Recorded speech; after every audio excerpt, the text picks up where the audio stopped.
Additional major है। Centre में भी वहां जैमर लगे हुए हैं। ये जो इंटरनेट है that is the additional layer. कदाचार मुक्त हो परीक्षा, इसके लिए हम लोग 2 दिन पूर्व से ही होटल में गहन जांच चलवा रहे थे। यह जो क्वेश्चन पेपर वाले सील थे, यह सभी रूम्स में पहुंचने के बाद स्टूडेंट्स की उपस्थिति में खोले जाने थे। सभी स्टूडेंट्स को दिखाकर कि हाँ यह सील्ड है। सभी को बिल्कुल कोड वाले लॉक से सील किया गया, जिसकी जो कोडिंग थी वह आयोग के द्वारा एग्जाम शुरू होने के सिर्फ आधे घंटे पहले ही उपलब्ध कराई। इंटरनेट का यही लिमिटेड पर्पस है कि एग्जाम शुरू होने तक कोई क्वेश्चन बाहर न आए। That is the logic. Paper 3 से 3 बजे स्टार्ट हो रहा है, 1:30 बजे नेट बहाल कर दिया जा रहा है। बस जानकारी है कि 1:30 बजे से ये एक एडिशनल मेजर है। सेंटर में भी वहां जैमर लगे हुए हैं। ये जो इंटरनेट है that is the additional layer. ये पहला लेयर है हमारा, जो सेंटर में जैमर्स लगे हुए हैं। हमारी जो फ्रिस्किंग है कि कोई मोबाइल लेके अंदर न जा सके, दैट इज द मेन जाता था। देखिए कई बार ऐसा होता है, जैसे कि नीट की परीक्षा में एक उदाहरण के रूप में देना चाहूंगा कि किस सेंटर्स पे क्वेश्चन पेपर्स 3 घंटे 4 घंटे पहले पहुंच गए और ऑब्वियसली सेंटर पर क्वेश्चन पेपर्स आने के बाद, चूंकि कोई समय सीमा निर्धारित नहीं थी क्वेश्चन पेपर्स को किस समय खोला जाना है, उसे अगर 3 घंटे पहले खोल दिया जाए तो उसके लीक आउट होने की संभावना बनी रहती है। तो इन सभी चीज़ों के मद्देनजर ये जो डबल प्रोंग कंटेनर को सील बंद करने की कार्रवाई की गई है, यह एक मेजर चेंज रहा, जिसमें कि हर एक सेंटर में जो ट्रंक जाने वाले थे उन सभी को बिल्कुल कोड वाले लॉक से सील किया गया, जिसकी जो कोडिंग थी वह आयोग के द्वारा एग्जाम शुरू होने के सिर्फ आधे घंटे पहले ही उपलब्ध कराई गई फॉर पर सिटिंग, ताकि इस क्वेश्चन पेपर को खोलने के लिए काफी पहले अगर कोई प्रयास भी करे तो वह सफल नहीं हो पाए। और इसके पश्चात जब ट्रंक खुलता भी है तो उसके अंदर के जो क्वेश्चन पेपर वो भी फर्दर एक सील्ड लिफाफे में ही थे। तो ये सेकंड लेयर ऑफ सिक्योरिटी की प्रक्रिया को इस बार अपनाया गया। और फाइनली यह जो क्वेश्चन पेपर वाले सील थे, यह सभी रूम्स में पहुंचने के बाद स्टूडेंट्स की उपस्थिति में खोले जाने थे। सभी स्टूडेंट्स को दिखाकर कि हाँ यह सील्ड है और 5 स्टूडेंट को सामने बुलाकर उनके माध्यम से ही सील को खोलने वाले जो सिक्योरिटी के लेयर को इंक्लूड किया गया।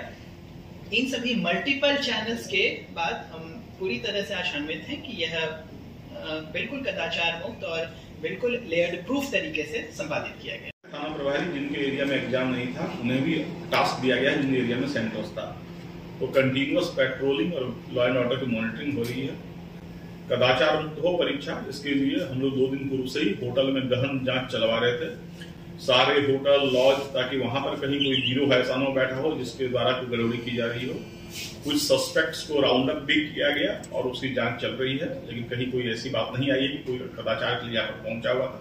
लेकिन पूरा प्रशासन बिल्कुल हाई विजिल पे है ताकि किसी भी परिस्थिति में कोई कदाचार या कोई लॉ एंड ऑर्डर का समस्या न हो पाए। कहां से सस्पेक्ट पकड़े गए? लालपुर थाना क्षेत्र में सस्पेक्ट्स को राउंड अप किया गया, पर बाद में पता चला कि परीक्षा से जुड़े नहीं थे, उनसे पूछताछ चल रही है, पर वो दूसरा मैटर था। ऐसा अफवाह फैलाया जा रहा है, ऐसा नहीं, 8 बजे से लेकर जो 1:30 बजे 8 से 1:30 ही है। 8 से 1:30 सर एक विकास के पास एक सेंटर है DITT, शायद वहां से कुछ के माध्यम से फ्लाइंग स्क्वाड की टीम समय के अनुसार सारे गोपनीय परीक्षा सामग्रियों को ट्रंक्स में अपने अपने सेंटर्स पर पहुंचाने की कार्रवाई करेंगे और पुनः इसी प्रकार से 3 पालियों में यह परीक्षा संपादित होगी। इसके लिए लगातार सारे सेंटर सुपरिटेंडेंट्स को ब्रीफिंग भी की जा रही है। सभी सेंटर्स पे CCTV कैमरास और जैमर्स को भी लगाकर रखा गया है ताकि किसी भी तरीके के अनटूवर्ड इंसिडेंट होने से बचा जा सके। आज और कल संपादित किए जा रहे हैं सालों में ही आप सभी को किया गया। शुरू करें के द्वारा झारखंड सामान्य स्नातक योग्यताधारी प्रतियोगिता परीक्षा 2023 का आज दिनांक 21/9/2024 को रांची जिला के 135 परीक्षा केंद्रों पे कल दिनांक 22/9/2024 को 136 परीक्षा केंद्रों पे आयोजित किया जा रहा है।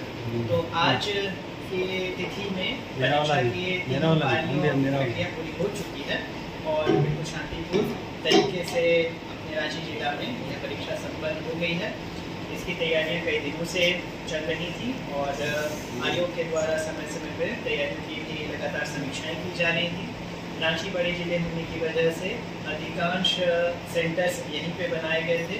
यहाँ पर कुल 136 सेंटर्स पर यह परीक्षा आयोजित कराने के लिए सारी तैयारियां की गई थी, जिसमें कि 61,000 बच्चे दोनों दिनों के लिए इसमें शामिल होने जा रहे हैं। इस वर्ष इसे सुगमता के साथ बिल्कुल कदाचार से बचने के लिए बहुत सारे सुरक्षा के उपायों को इस्तेमाल किया गया था। सभी गोपनीय परीक्षा सामग्रियों को समय से पहले कंट्रोल रूम बनाते हुए यहाँ के स्ट्रॉन्ग रूम में, जो कि ट्रेजरी में बनाया गया है, वहाँ पर सभी को जमा किया गया। जितनी भी गोपनीय परीक्षा सामग्रियाँ थीं सभी को इंडिविजुअल ट्रंक्स में सेंटर वाइज यहाँ पर लाकर पहुँचाया गया था। ट्रंक्स के अंदर अलग से गोपनीय परीक्षा सामग्रियाँ थीं।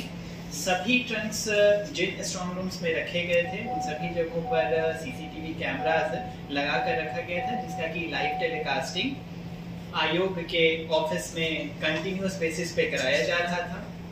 सभी परीक्षा केंद्रों में परीक्षा पर्यवेक्षक, स्टैटिक दंडाधिकारी तथा पर्याप्त मात्रा में फोर्सेस को डिप्लॉय किया गया और 2 परीक्षा केंद्रों को मिलाकर एक फ्लैंग स्क्वाड टीम को स्थापित किया गया। इन फ्लैंग स्क्वाड टीम का ही यह जिम्मा था कि स्ट्रॉन्ग रूम से गोपनीय परीक्षा सामग्रियों को निश्चित समय पर कलेक्ट करते हुए अपने अपने कंसर्न सेंटर्स पर पहुंचा दें और उसके बाद वहां के सेंटर सुपरिटेंडेंट को हैंड ओवर कर दें। इन सभी गोपनीय परीक्षा सामग्रियों को जिन ट्रंक में रखा गया था उसकी चाबी एक कोड के माध्यम से खोली जा रही थी, जिसका कि सप्लाई आयोग के द्वारा परीक्षा शुरू होने के आधे घंटे पहले ही किया गया, ताकि सेंटर सुपरिटेंडेंट सिर्फ एग्जाम शुरू होने के आधे घंटे पहले ही इन गोपनीय परीक्षा सामग्रियों को निकालने के लिए ट्रंक को खोल सकते हैं।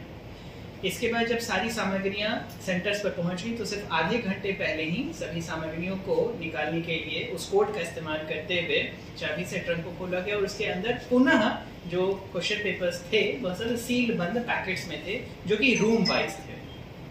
एग्जाम शुरू होने कोड कंट्रोल रूम में मिली है, उस रिपोर्ट के आधार पर अगर किसी प्रकार की जैसी आप जानकारी दे रहे हैं, अगर ऐसी कोई जानकारी अगर मिलती है तो उस पर फिर आवश्यक जांच करते हुए कार्रवाई की जाएगी।